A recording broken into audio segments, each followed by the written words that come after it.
এক হাতে জাহান্নাম থাকবে। এই যে এই এক হাতে জান্নাত মানে কি সত্যিকারের জান্নাত? ওই যে দুয়ে দুয়ে চার যারা মিলায় বলবে হ্যাঁ সত্যিকারের জান্নাত। দাজ্জাল একটা বাহন থাকবে, গাধা বলা হয়েছে, যার বিশাল ডানা থাকবে, যে ডানার নিচে বহু মানুষ আশ্রয় নিতে পারবে, এবং সেই ডানাতে সে আকাশে চড়ে বেড়াবে। আকাশে উড়ে এমন কোনো গাধা আছে নাকি? আছে? যারা দুয়ে দুয়ে চার মিলায়, যে 2+2 লেফট হ্যান্ড সাইড সমস্যা রাইট হ্যান্ড সাইড, এরা মনে করবে যে উড়ন্ত গাধাও মনে হয় আসতে পারে।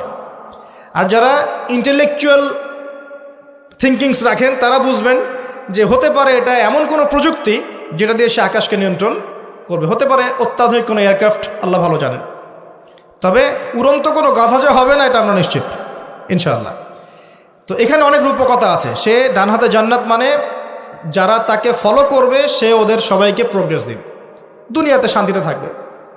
আর যে তার মানে আনুগত্য করবে না,